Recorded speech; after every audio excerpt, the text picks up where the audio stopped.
இந்த செவ்வாய் தோஷமும் நாகதோஷமும் இந்த கலஸ்தர தோஷங்கள் எல்லாம் 15-20 வருஷத்துக்கு முன்னாடி எங்கேயுமே இல்லை. ஜாதகம் பார்ப்பாங்க, நட்சத்திர பொருத்தங்களை பார்ப்பாங்க, கல்யாணம் பண்ணி வச்சிருவாங்க.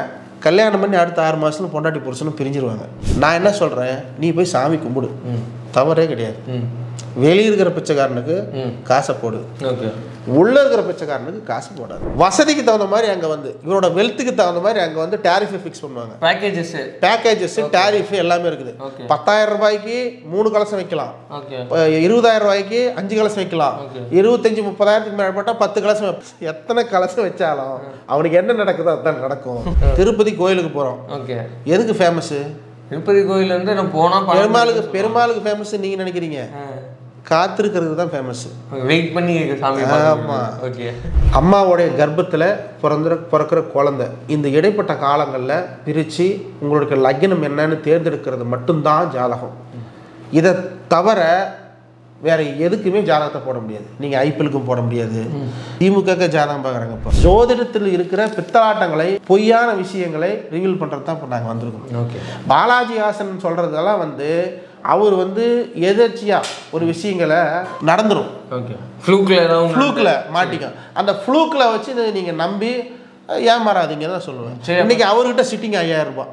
அரிசி குத்துற உலக்கையில் நீங்கள் வந்து மணியை தயாரித்து இன்றைக்கி வந்து நீங்கள் கருங்காலி மாலைன்னு போட்டு அது ஒரு பிஸ்னஸாக பண்ணி நல்லா சம்பாதிக்கிறாங்க. மைனருடைய சேனல்களை ஃபாலோ பண்ணி அவருடைய கருத்துகள், பெரியாருன்னா யார் என்ன அப்படின்றத படித்து அதை தெரிஞ்சுக்கிட்டு, பட் இந்த அஸ்ட்ராலஜி வந்து ஃபேமிலியாக பார்க்குறதுனால அதை விட முடியாமல் கஷ்டப்பட்டேன். அவன் ஏற்கனவே கஷ்டத்தில் இருக்கிறவன் தான் மட்டும் வரான், நல்லா இருக்கிறவன் யாரும் வரமாட்டான். அவன் கஷ்டத்தில் இருக்கிறான், அவனை மறுபடியும் மெம்மேலும் அவனை போட்டு திணிச்சு நீ வந்து ஹோமம் பண்ணு, நீ பார்ப்பனதுக்கு இவ்வளோ பணத்தை கொடு, எனக்கு அதில் 30%, அந்த 30% வாங்கி என் குழந்தை குட்டிங்க என்னுடைய குடும்பங்கள் வளர்றதுல எனக்கு வந்து கேவலமாக போயிடும். ஓகே, சோத்துல மண்ணை பண்ணி மைனர் சோத்துல மண்ணை போட்டாருங்கிறத நான் ஏற்க மாட்டேன். என் அறிவுக்கு விதை போட்டாருன்னு வேணா சொல்லலாம்.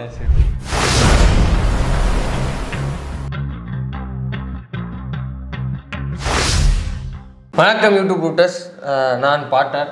இன்னைக்கு நம்மளோட தோழர் ராம்சங்கர் எழுந்திருக்கிறார். அவர் வந்து ஒரு ஜோதிடர். ஜோதிடம், இந்த பரிகாரம், இதை சுற்றி இருக்கிற பல்வேறு மூட நம்பிக்கைகள், அதை சுற்றி வந்து பொருளாதாரமாக பயங்கர ஸ்கேம் நடக்குது. அந்த ஸ்கேம்கள் என்னென்ன, மக்கள் எப்படி ஏமாற்றப்படுகிறார்கள் அப்படிங்கிறத நம்மளிடையே பகிர்ந்துக்கிறதுக்காக, விவாதிக்கிறதுக்காக நம்மளிடையே இன்றைக்கி இருக்கிறாரு. அவர்கிட்ட பேசுவோம். வணக்கம் தோழர். வணக்கம் தோழர். எப்படி இருக்கீங்க? நல்லா இருக்கேன்.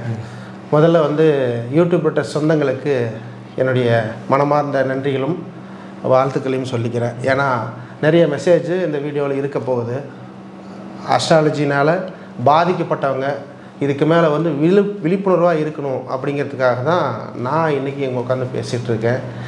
தொடர்ந்து இந்த அஸ்ட்ராலஜியில் ரொம்ப வருஷமாக, கிட்டத்தட்ட வந்து 40-50 வருஷமாக பாரம்பரியமாக பயணிச்சிட்ருக்கோம். ஃபேமிலியாக தாத்தா பாட்டி அப்பா அம்மா எல்லாருமே அஸ்ட்ராலஜி தான். அப்போ பரம்பரையாக வருது அஸ்ட்ராலஜிங்கிறது. எத்தனை வருஷமாக அஸ்ட்ராலஜி பார்த்துட்டு? நான் வந்து அஸ்ட்ராலஜி ஒரு 15 வருஷமாக பார்க்குறேன். அதுவும் பாஸ்ட் 5 இயர்ஸாக ரொம்ப சிவியராக அதை பற்றின நிறைய ஆராய்ச்சிகள், அனுபவ ரீதியில் இதெல்லாம் நான் நிறைய ஆராய்ச்சி அதனோட ஜாதகங்கள்லாம் எடுத்து வச்சுப்பேன். நிறைய அஸ்ட்ராலஜர்ஸு அதை பண்ண மாட்டாங்க. நான் என்கிட்ட வர்ற கிளைண்ட்ஸோடைய ஜாதகம் அதில் ஏதாவது ஒரு வித்தியாசம் இருக்கும். அந்த வித்தியாசங்களை ஆராய்ச்சி பண்ணுறதுக்காக அதை நான் வந்து சேகரித்து வைக்கிறது உண்டு. அப்படி தான் அந்த அனுபவங்களை புரட்டும் போது தான் அந்த ஜோதிடத்தோட ஆழம் என்னென்னு தெரியும், அதில் இருக்கிற நுணுக்கங்கள் என்னென்னு தெரியும். ஸோ அதுக்காக நான் அதெல்லாம் பண்ணுவேன். பட் எனக்கு இந்த ஜோதிடம் அப்படிங்கிறது பார்த்திங்கன்னா நிறைய பேர் வந்து ரொம்ப அதுதான் வந்து அவங்களுடைய வாழ்க்கையே, ஜாதகக்காரங்க வந்து என்ன சொல்கிறாங்களோ அதை தான் நம்ம வந்து செய்யணும், அதை தாண்டி நம்ம செய்யக்கூடாது அப்படின்னு. அதாவது கேன்சருக்கு மருந்து மாதிரி.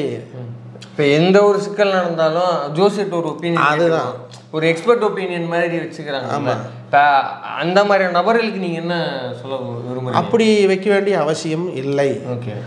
ஜோதிடங்கிறது வந்து நீங்கள் என்னவா இருக்கிறீங்க, நீங்கள் எப்படி இருக்க போகிறீங்க, உங்கள் வாழ்க்கையில் பாஸ்ட் என்ன நடந்தது, என்ன ஃப்யூச்சரில் நடக்க போகிறது அப்படிங்கிறத தெரிஞ்சுக்கலாம். ஓகே. பட் அதை வந்து மாற்ற முடியாது. நான் ஜோசிக்காரன், நான் வந்து எந்திரங்கள் மந்திரங்கள் ஹோமங்கள், நீங்கள் வந்து இத்தனை ஹோமம் அந்த ஹோமம் இந்த ஹோமம்னு பார்ப்பனர்களுடைய கஜானாவை நிரப்பலாமே தவிர என்னைக்கு உன் கஜானான்னு நம்பாது. ஜோதிடம் பார்ப்பதனால அந்த உங்களுக்கு வந்து நிறைய தோஷங்கள், இந்த தோஷ நிவர்த்தி, இது மூலிமா உங்களுக்கு என்ன வரப்போகுது அப்படின்னு நீங்கள் பார்த்தீங்கன்னா ஒன்றும் கிடையாது. இதெல்லாம் வந்து பார்ப்பனர்களுடைய கஜானா நிறையுமோ தவிர உங்களுடைய வாழ்க்கையை மாற்றி அமைச்சிக்கலாம் அப்படிங்கிற எண்ணம் நீங்கள் உங்களையே திருத்திக்கிறதுக்கு சமம். அப்படி திருத்திக்க முடியாத பாயிண்ட்ல இருந்து இப்போ ஆஸ்ட்ராலஜி மூலமா ஓரளவு ப்ரெடிக்ட் பண்ண முடியும், இது நடக்கும் இது நடக்காதுன்னு ப்ரெடிக்ட் பண்ண முடியும்னு நீங்கள் சொல்கிறீங்க. கண்டிப்பாக அதை வந்து அதை வந்து மாற்ற முடியாது. இப்போ ஒரு வேளை வந்து ஒரு கெட்ட விஷயம் நடக்குது, நமக்கு டிஸ்அட்வான்டேஜான ஒரு விஷயம் நடக்குதுன்னா அதை மாற்ற முடியாதுன்னு சொல்கிறீங்களா? ஆமாம். அப்போ இந்த தோஷ நிவர்த்தி பரிகாரம், அந்த தோஷம் இருக்குது, இதை நிவர்த்தி செய்கிறாங்கிறது எல்லாமே வந்து அவங்க சம்பாதிக்கிறதுக்காக இந்த உண்மையை வந்து ஒருத்தனோட மனிதனுடைய வாழ்க்கையில் என்ன நடக்க போகுது அப்படிங்கிறத ப்ரிடிக்ட் பண்ண முடியும். சூடோ சயின்ஸ் தான். நான் இது வந்து சயின்டிஃபிக்கலி ப்ரூஃப்டு அப்படின்னு சொல்ல வரல. இது வந்து ஒரு சூடோ சயின்ஸ் தான். இது வந்து நீங்கள் சோழி உருட்டுறது, கல்லுக்கோடு பார்க்குறதும்பாங்க. நீங்கள் வந்து ஆமணுக்கு கொட்டைகளை வச்சு அந்த காலங்களில் அதை வச்சு எல்லாம் ப்ரிடிக்ஷன் நடக்கும். நாஸ்ட்ராடமஸ் ப்ரிடிக்ஷன்ஸு, பாபா வாங்காவோட ப்ரிடிக்ஷன்ஸு, இதுக்கு இந்த லிஸ்ட்டில் இந்த கிளி ஜோசியம் பார்க்குறது, இந்த அதெல்லாம் ப்ரூவன் இல்லையா? பாபா வாங்காக்கெல்லாம் மிகப்பெரிய சப்ஸ்கிரைபர் பேஸ் இருக்கு. அதுதான் சொல்கிறேன். இது எல்லாமே வந்து பொது புத்தியில் நாம் உருவாக்கிக்கிறது தான். ஓகே. நீங்கள் கடவுள் சாமி இருக்குது அப்படிங்கிறது எப்படி நீங்கள் உருவாக்கி வச்சுருக்கிறீங்களோ, அப்போது அஸ்ட்ராலஜிக்கு பின்னாடி ஒரு பெரிய ஃபேன் பேஸை உருவாக்கி அதன் மூலியமாக நிறைய கமர்ஷியல் நடக்குது. அதுக்கு உள்ள நீங்கள் பார்த்தீங்கன்னா நிறைய பொருளாதார ரீதியில் நல்லா சம்பாதிக்கிறதுக்கு என்னென்ன வழிகளோ ஜாதகத்தோ தோஷங்கள் எடுத்துக்கிட்டோம்னா செவ்வாய் தோஷம், நாகதோஷம், கலஸ்தர தோஷம்னு நிறைய குழந்தைங்கள இப்படி எல்லா தோஷங்களுக்கும் நிவர்த்தின்னு ஒன்று வச்சுருப்பாங்க. தோஷம்னு இருந்தால் கண்டிப்பாக நிவர்த்தி இருக்கும். நிவர்த்தி இல்லாத தோஷங்களே இல்லை அப்படின்னு சொல்கிற ஜாதகக்காரங்களை தான் நீங்கள் பார்த்துருப்பீங்க. நான் என்ன சொல்கிறேன்னா தோஷமே இல்லைங்கிற நான். அது இப்போ தோஷமே இல்லைன்னு சொல்கிறீங்க. இப்போ வந்து ரொம்ப பிரபலமானது என்னென்னா செவ்வாய் தோஷம்.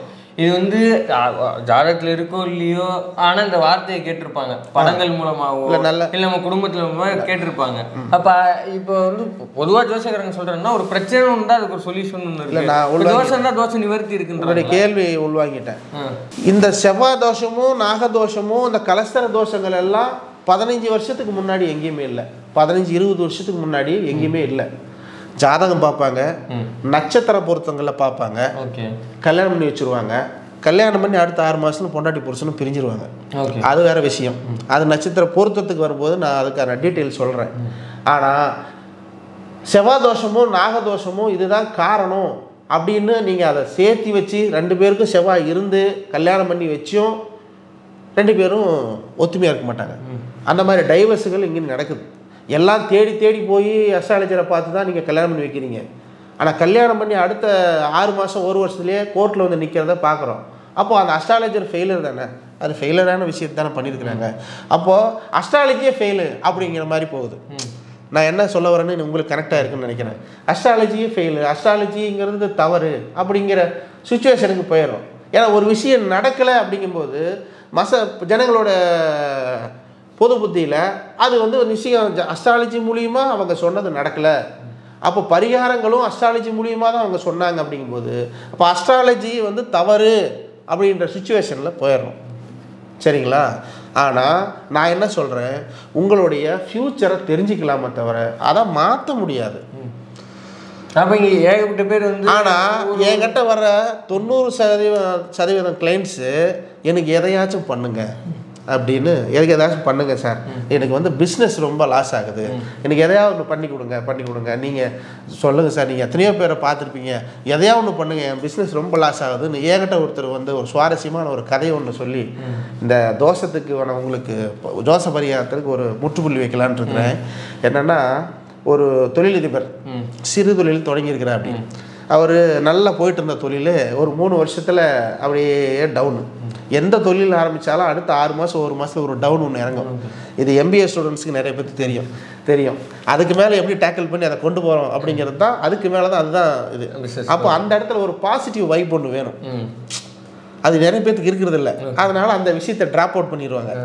அப்போ நான் என்ன பண்ணுவேன், என்ன பண்ணேன் அப்படின்னா, எங்கள் ஊர் சேலத்தில் மாரியம்மன் சந்தில் காப்பர் பிளேட் ஒன்று விற்கும். நட்சத்திரங்கள்லாம் போட்டு சுக்கிரன் செவ்வாய் எல்லாவோட கிரகங்களுக்கும் ஒரு நட்சத்திரம் தகுடு தான். இந்த தகுடு விற்கும். இந்த தகுடை வந்து வாங்கி அந்த தகுடில் வந்து ஹைடெக்ஸ் மை, ஹைடெக்ஸில் சிவப்பு கலர் மை இருக்குது, செந்தூரம் இருக்குது, பச்சை கற்பூரம் இருக்குது. இது எல்லாத்தையும் கலந்து அதில் வச்சு மேலே வந்து அதோட லேசான தகடை போட்டு நல்லா பூணூல் மஞ்சள் நூல் போட்டு சுற்றி அப்படி பார்க்குறதுக்கு பவ்யமாக எடுத்து வச்சுப்பேன். யாராவது வந்தால் இந்த மாதிரி வந்து கேட்குற கிளைண்ட்டுக்கு நான் வந்து தவிர்க்கிறது தான், நான் 90% தவிர்ப்பேன். என்னால் முடியல அப்படிங்கிற பட்சத்தில் அவங்கள வந்து அவங்களுடைய பாசிட்டிவ் திங்ஸை ட்ரிகர் பண்ணி விடணும் அப்படிங்கிற எண்ணம் தான். இதில் 2 விஷயம் இருக்குது, தவறாகவும் நீங்கள் எடுத்துக்கலாம். இப்போ இவரும் வந்து யந்திர மந்திரத்தை கொடுத்து ஏமாற்றி அப்படின்னு கூட எடுத்துக்கிட்டாலும் அது உங்களுடைய சௌரி, நீங்கள் அப்படி கூட வச்சுக்கலாம். ஆனால் எதை நான் கனெக்ட் பண்ணுறதை நீங்கள் மக்கள் புரிஞ்சுக்கிட்டே எனக்கு போதும். அதை அவங்ககிட்ட கொடுத்து இதை வச்சு உன்னோட பூஜை அறையில் பூஜை பண்ணு. இது வந்து கொல்லிமலையில் சாதுக்கள் வந்து ஆகாய நீர்வீழ்ச்சிக்கு பின்னாடி ஒரு பள்ளத்தாக்கில் வசிக்கிறாங்க 30 பேர், அவங்க வந்து இதை ரெடி பண்ணுறாங்க அப்படிங்கிற ஒரு பொய்யான பிம்பத்தை கட்டியமைச்சு, பொய் தான், அவருக்கு ஒரு ஹோப் கொடுத்துருக்கீங்க, ஹோப்பு தான் கட்டமைச்சு அவருடைய மனசில் இது வந்து நமக்கு சேர்ந்த வேட்டி நம்மளுடைய பிஸ்னஸ் நல்லா இருக்கும் அப்படிங்கிற ஒரு பாசிட்டிவ் திங்ஸ் அவங்களுக்கு வந்துடுது. அதை கொடுத்தேன். அதுக்கு அடுத்த ஒரு 2 மாதத்தில் நிறைய கிளைண்ட்ஸுக்கு மீட்டிங் நடக்குது. அங்கே போய் பார்ட்டிசிபேட் பண்ணுறாரு, தன்னுடைய ப்ராடக்ட்ஸை அவர் வந்து வெளிப்படுத்துகிறாரு. அந்த பாசிட்டிவ் வைப்போடு அவர் போகிறதுனால அவர் அங்கே வந்து பேசும்போது நல்லபடியாக கான்ஃபிடென்ட்டாக பேசுகிறார். அந்த கான்ஃபிடென்ட்டை ட்ரிகர் பண்ணுறது தான் என்னுடைய வேலையாக இருந்திருக்கே தவிர இதில் எந்த அஸ்ட்ராலஜி ஒர்க் பண்ணுச்சு? அப்போ நீங்கள் ஆஸ்ட்ராலஜராக இல்லை, நீங்கள் சைக்காட்ரிஸ்டாக இருந்திருக்கீங்க. ஓகே. அப்போ அந்த எந்திரத்தில் பவர் இல்லை, பச்சை கற்பூரத்தில் பவர் இல்லை. கருங்காலி மாலை வந்து எப்படி வரலாச்சோ 5 ரூபாய் மைட்டப்பாகும், 50 ரூபா தகுட்லையும் தான் ஒருத்தனோட தலையத்தை மாற்ற முடியும்னா அதை செய்யறது என்ன தவறு? ரைட். இல்லை நான் ஃபீஸ் 5000 வாங்கிட்டேன், அதுதான். ஓகே. ஆனால் அதோட ஒருத்த 50,000 சொல்லி உனக்காக நான் 5000 கொடுக்குறேன்னு வாங்கிட்டாங்க. இப்போ நான் வந்து அந்த எந்திரத்துக்கு போட்ட முதல்ங்கிறது இப்போ ஒரு 15 ரூபா இருக்குமா? அந்த ஹைடெக்ஸ் மைய எல்லாமே சேர்த்து என்னோட பயண செலவோட சேர்த்து ஒரு 400 ரூபா இருக்கும். 400 ரூபா. ஆனால் ரிட்டர்னாக நீங்கள் எடுத்துக்கிட்டது 4500 ரூபாய். ஓகே. அப்போ அந்த தகடில் பவர் கிடையாது, பச்சை. ஏன்னா அந்த பச்சை கற்பூரத்தை வந்து நீங்கள் வச்சு கும்பிட்டா நீங்கள் தகடில் மட்டும்தான் நிற்கிறீங்க. நான் சொல்ல வேற செய்தி, அந்த தகடால் அவருடைய மனசில் இருக்கிற நெகட்டிவ் தாட்ஸை, நம்ம இந்த பிஸ்னஸை விட்டுருவோன்ற தாட்ஸை அவரை மாற்றி வச்சிருக்கிறேன். நான் சைக்காலஜிக்கலாக நீங்கள் ஒரு கவுன்சிலிங் கொடுத்துருக்கேன். ஓகேங்களா? அப்போ ஜாதகர் ஒரு ஜோசிகாரன் இயல்பாக ஒரு ஜாதகர் என்ன செய்யணும் அப்படின்னா, மாத்திரையை நேரடியாக கொடுத்தா நாக்கில் படும்போது கசக்கும். வாழைப்பழத்தில் வச்சு குழந்தைக்கு கொடுப்பாங்கள்ல, அப்படி வயது முதிர்ந்த வாழ்க்கையில் தன்னால் எது சாதிக்க முடியாதுன்னு துவண்டு போய் வர்றவன் தான் ஜாதகம் கரெக்டாக வருவான்.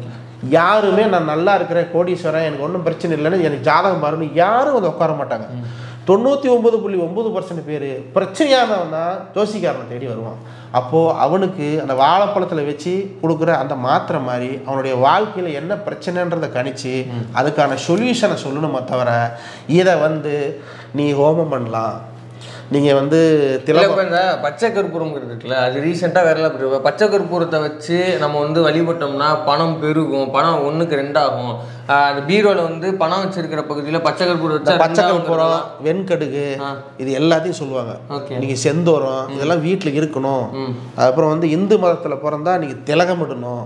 இது எல்லாமே பேஸ்டான ஒரு கமர்ஷியலாக போகுது. ஓகே. அப்போ அதில் ஒன்றும் கிடையாது, ஒரு சாங்கிய சம்பிரதாயமே ஒன்றுமே. தோழர், நான் என்ன சொல்கிறேன்னா, நீங்கள் வந்து சாமி கும்பிடுறோம் சாமி கும்பிடல அப்படின்ற டைட்டிலுக்குள்ளே போக வேண்டாம்னு நினைக்கிறேன். பட் இது போகாமல் இந்த வீடியோவை முடிக்க முடியாது. ஏன்னா ஜாதகமும் கடவுளும் இது எல்லாமே ஒன்று சேர்ந்தது. நான் கடவுள் இல்லை, நான் மறுப்பு கொள்கை பேசுகிறேன் அப்படின்னா ஜாதகத்தை வந்து இல்லைன்னு சொல்லணும். ஆனால் ஜாதகம் உண்மைதான், அதில் நிறைய விஷயங்கள் இருக்குது, ஆனால் அதில் இருக்கிற பொய்களை தான் நாங்கள் சொல்ல வந்திருக்கிறேன் அப்படின்னும்போது அப்போ கடவுளை பற்றி நம்ம பேச வேண்டியது தேவைப்படுது இல்லை. கடவுள் அப்படிங்கிறது யாருக்கு தேவைப்படுது அப்படின்னா, தன் மனசால் தனக்கு தன்னம்பிக்கை இழந்தவனுக்கு கடவுள் தேவைப்படுது. ஓகே, நான் என்ன சொல்கிறேன், நீ போய் சாமி கும்பிடு, தவறே கிடையாது. வெளியே இருக்கிற பிச்சைக்காரனுக்கு காசை போடு, ஓகே, உள்ளே இருக்கிற பிச்சைக்காரனுக்கு காசு போடாத. ஓகே, ஓகே, புரியுதுங்களா? புரியுதுங்களா? அப்போது நீ யாரை போய் பார்க்க போகிற? சாமியை பார்க்க போகிற. உனக்கு எதுக்கு மீடியேட்டர், உனக்கு எதுக்கு புரோக்கரு? தேவையில்லைல்ல, நேராக பேசிக்கோ. உன்னுடைய குறைகளை நீ நின்று 10 நிமிஷம் சாமி கிட்ட முன்னாடி நின்று உன்னுடைய குறைகளை சொல்லு. தீர்க்குதா பார்ப்போம், தீர்த்தா வச்சுக்கோ. தீர்க்கலைனாலும் கடவுளை பார்த்து என்னுடைய ஆதங்கத்தை எல்லாம் இங்கே கொட்டிட்டேன். புரியுதுங்களா? அப்போது நெகட்டிவ் எல்லாம் நான் கொட்டிட்டேன், இனிமேல் எனக்கு கடவுள் பார்த்துக்குவாரு அப்படின்ற சுச்சுவேஷனில் நீ வெளியே வரீங்கல்ல, அதே சுச்சுவேஷன் தான் ஜாதகக்காரன்ட்ட பார்த்தேன். ஜாதகக்காரனுக்கு நல்லா இருக்குதுன்னு சொல்லிட்டாரு. எனக்கு இன்னும் 1 வருஷம் 2 வருஷம் உன்னுடைய கஷ்டகாலங்கள் இருக்கும், அதுக்கப்புறம் நீ நல்லா இருப்ப அப்படிங்கிற ஒரு பாசிட்டிவ் வைப்பு கொடுக்குற. இந்த வைப்பை கொடுக்குறவன் தான் ஜோசிக்காரனாக இருக்கணுமா தவிர அவன் பாக்கிட்ட காலி பண்ணுறவன் ஜோசிக்காரனா என்னைக்கு இருக்கக்கூடாது.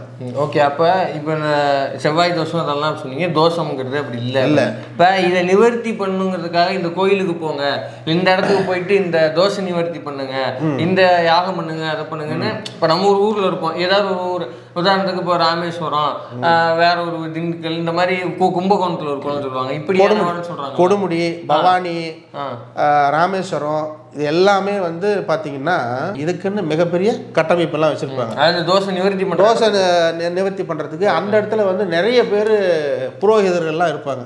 சமஸ்கிருத வேதங்களை படிச்சுக்கிட்டு அந்த வேதங்களை சொல்லிக்கிட்டு எல்லாம் இருப்பாங்க. இப்போ அங்கே போய் நான் அனுப்புகிறேன் இங்கேருந்து ஒருத்தருக்கு வந்து திலகோமம். திலகோமம்னா ஒன்றும் இல்லை, பித்திரு தோஷம்னு சொல்லுவாங்க. முன்னோர்கள் தோஷம், முன்னோர்களுக்கு செய்த பாவம், பெண்களுக்கு செய்த பாவம் அப்படின்னு எல்லாம் வரும். அதை வந்து அனுப்புகிறேன். இதெல்லாம் நான் சொல்கிறது ஸ்கேம், கம்ப்ளீட் ஸ்கேம். அப்படி ஒன்று கிடையாது ஜாதகத்தில், அப்படி ஒன்று கிடையாது. இது கம்ப்ளீட் டோட்டலி ஸ்கேம், எல்லாமே ஸ்கேம். அதை தான் நான் சொல்கிறேன், ஸ்கேமை தான் ரிவீல் பண்ணுறேன். அதை வந்து அனுப்புகிறேன். அங்கே போய் அங்கே வந்து பார்த்திங்கன்னா நிறைய இருக்கும். அதில் நான் ஒரு 2-3 பேர் கனெக்டில் வச்சுருப்பேன். நான் யாரு கூட கனெக்டில் இருக்கிறனோ, எந்த பாப்பா கூட கனெக்டில் இருக்கிறனோ அவனுடைய நம்பரை கொடுத்து அனுப்பிவிட்டேன்னா வசதிக்கு தகுந்த மாதிரி அங்கே வந்து இவரோட வெல்த்துக்கு தகுந்த மாதிரி அங்கே வந்து டேரிஃபை ஃபிக்ஸ் பண்ணுவாங்க. பேக்கேஜஸ் டேரிஃப் எல்லாமே இருக்குது. 10,000 ரூபாய்க்கு 3 கலசம் வைக்கலாம், 20,000 ரூபாய்க்கு 5 கலசம் வைக்கலாம், 25-30,000 மேற்பட்டால் 10 கலசம் வைப்போம். எத்தனை கலசம் வச்சாலும் அவனுக்கு என்ன நடக்குதோ அதுதான் நடக்கும். அந்த பாப்பானால அவனுக்கு வந்து ஒரு பிரயோஜனமும் கிடையாது. அப்போ அந்த தோஷ நிவர்த்தியாலே அவங்களுக்கு ஒரு பிரயோஜனம், ஒரு நிவர்த்தியும் இல்லைங்கிறேன். நான் அதை தான் இங்கே சொல்ல வரேன். நீங்கள் கொடுக்குற ஒவ்வொரு ரூபாயிலையும் எனக்கு 30% நாங்கள் வீட்டில் உட்காந்துட்டு சம்பாதிச்சுட்டு போயிடுவேன். அதாவது இப்போ ஒருத்தர் போயிட்டு எனக்கு இப்படி ஒரு பிரச்சனை இருக்குன்னு சொல்கிறாரு, அவர் இந்த தோஷ நிவர்த்தி போய் பண்ணுங்க அப்படின்னு அனுப்பி விடுற அந்த ஜோதிடருக்கு 30% கமிஷன் வருது. ஓகேங்களா? எவ்வளோ வாங்கினாலும் 30% அஸ்ட்ராலஜர்ஸுக்கு பார்ப்பனர்கள் கொடுக்குறாங்க. தமிழ்நாட்டில் இருக்கிற அனைத்து ஜோதிடர்களுடைய நம்பரும் அங்கே இருக்கிற அந்த பார்ப்பனர்களோட முகாம்கள் அங்கங்கே வந்து ஒரு ஆஃபீஸ், அதெல்லாம் ஆஃபீஸ் தான். பெரிய பெரிய பில்டிங் எடுத்து வச்சு கீழே ஒன்று நடக்கும், மேலே ஒன்று நடக்கும், 3rd ஃப்ளோரில் ஒன்று நடக்கும், ஃப்ளோர் கணக்கில் போட்டு நடத்திட்டு இருப்பான். ஒருத்தர் ஏற்கனவே பண்ண அதே பூஜையிலேயே இவனும் இன்னொருத்தனையும் சேர்த்து உட்கார வச்சிருவாங்க. 10,000 ரூபா கொடுத்தீங்கன்னா 4 பேர்த்த ஒட்டா உட்கார வச்சு ஒரே இடத்துல பண்ணிடுவாங்க. நீங்கள் 10,000 தான் கொடுத்தீங்க, அதுக்கு எல்லாம் பண்ண முடியாது அப்படின்னு. அப்போ ஒரு புரோகிதர் வந்து மந்திரம் சொன்னால் 10,000. நமக்கு இண்டிவிஜுவலாக உட்காந்து சொல்லணும்னா அது வேற. அதே மாதிரி 10 பேர் சேர்ந்து 10 பேர் மந்திரம் ஒரே டைமில் ஓதும்போது ஒரே விஷயத்த 2 பேர் சேர்ந்து பாடும்போது அது இனிமையாக இருக்கும் கேட்கறதுக்கு, ஒரே குவாரஸா. ஓகேங்களா? அது ஒரு வைப்பு கொடுக்கும். அந்த வைப்புக்காக 50,000 செலவு பண்ணுவாங்க. நீ எவ்வளோ செலவு பண்ணாலும் அதுல இருந்து 30% எனக்கு வரப்போகுது. ஆனால் எண்ட் ஆஃப் த டே பார்ப்பனருடைய கஜானா நிறையும், என்ன மாதிரி அஸ்ட்ராலஜர்களுடைய கஜானா நிறையும். உங்களுடைய தலையெழுத்தை ஒருபோதும் மாற்ற முடியாது. அப்போ தலையெழுத்தை மாற்றணும் அப்படின்னா நீ முற்போக்கு சிந்தனையோட செயல்படணும். உதாரணத்துக்கு இப்போ நிறைய இந்த மாதிரி ஜோதிடர்கள் இருக்காங்க ஆன்லைனில். நான் சொல்கிறேன், இப்போ அப்படின்னா பாஜகனுடைய அறிவுசாரி பிரிவு அதில் இருக்கிற ஜோதிடர் இருப்பாங்க. இப்போ அவர்லாம் வந்து ஒரு சிட்டிங்க்கு எனக்கு தெரிஞ்சு 4 டிஜிட் 5 டிஜிட்டில் வாங்குறாருன்னு கேள்விப்பட்டிருக்கேன். 10,000 15,000 ஒரு சிட்டிங்க்கு. அப்படியா? 10,000 15,000 சிட்டிங்க்கு. ஃபேமிலிக்கே ஜாதகம் பார்ப்பாங்க. ஒரு நாளைக்கு ஒருத்தர் 2 பேருக்கு மேலே அப்பாயின்மெண்ட்ஸ் தர மாட்டாங்க. டாக்டர் மாதிரி இருக்கு, ஒரு டாக்டர் இருந்து 2 அப்பாயின்மெண்ட் தான் பார்ப்பாரு. இப்போ திருப்பதி கோயிலுக்கு போகிறோம். எதுக்கு ஃபேமஸ்ஸு? திருப்பதி கோயில் வந்து நான் போனா பெருமாளுக்கு ஃபேமஸ் நீங்க நினைக்கிறீங்க, காத்திருக்கிறது தான் ஃபேமஸ். வெயிட் பண்ணி சாமி. ஆமாம். ஓகே. முதலமைச்சரை போய் பார்க்கணுன்னா நான் போய் இறங்கி அடுத்த 2வது நிமிஷம் பார்த்தா அவர் முதலமைச்சர் கிடையாது. நான் 4 நாள் 1 வாரம் அப்பாயின்மெண்ட்டுக்கு அலைஞ்சி பார்த்தா தான் அது பேர் முதலமைச்சர். பெருமாளை சந்திக்க 10 நாள் வந்து 3 நாள் வந்து பட்டியல அடைச்சி அங்கே இருக்கிற அன்னதானத்தை சாப்பிட்டு வெயிட் பண்ணி பார்த்தா தான் பெருமாளை பார்க்கும்போது ஐயோ கடவுளையே பார்த்துட்டோம் அந்த காத்திருப்பு இருக்குது இல்லைங்க. வெயிட் பண்ண வச்சு ஒன்று கொடுக்குறது. அப்போ அதுலேயும் ஒரு சைக்காலஜி தான் இருக்குது. அதுதான் சைக்காலஜி தான். ஓகேங்களா. அப்போ அவர் வந்து இந்த ஆஸ்ட்ராலஜியை வந்து நியூமராலஜிலாம் பேசுவார், பேர் எப்படி மாற்றி. அதுதான். அப்போ நீங்கள் வந்து இந்த பாஜகவோட கல்வி அறிவுசார் பிரிவு அவங்களுக்கு அறிவுக்கும் அவங்களுக்கும் சம்பந்தமே இல்லை. அது டோட்டலாக நீங்கள் ஃபஸ்ட்லேருந்தே எடுத்துக்கிட்டிங்கன்னா அது பாஜக மேலேருந்து கீழேருந்து வரைக்கும் பார்த்தீங்கன்னா எல்லா நிர்வாகிகளுக்கும் எந்தெந்த பொறுப்பில் இருக்கிறாங்க அந்த பொறுப்புகளுக்கு தகுதி இல்லாதவங்க தான் அங்கே இருக்கிறாங்க. நீங்கள் அறிவுசார் பிரிவில் ஒருத்தர் இருக்கிறான்னு சொன்னீங்கல்ல, அவர் பேர் செல்வி. அவர் தானே சொல்ல வரீங்க. அவர் வந்து பயங்கரமான ஆள். இனி எனக்கு தெரிஞ்சு தமிழ்நாட்டில் இன்றைக்கி வந்து மிகப்பெரிய அஸ்ட்ராலஜி ஃபோர்ஜரி பண்ணுறவர் அவர் தான். என்ன சொல்கிறீங்க? இப்போ சைனா 2025 சைனா, 2025 ரஷ்யா, 2025 லண்டன். நான் கூட இந்த ஊரில் இருக்கிறவங்களுக்கு ஜாதகம் பார்க்குறாரோ அப்படின்னு நினைக்கிற தோணும். ஆனால் அவர் வந்து அந்த குறிப்பிட்ட அந்த கண்ட்ரிக்கே பார்க்குறாரு.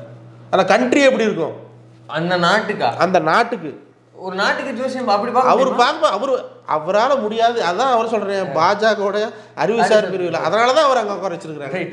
புரியுதுங்களா. அப்போ ஒரு நாட்டுக்கு பார்க்குறாரு, நாட்டுக்கே பார்ப்பாரு.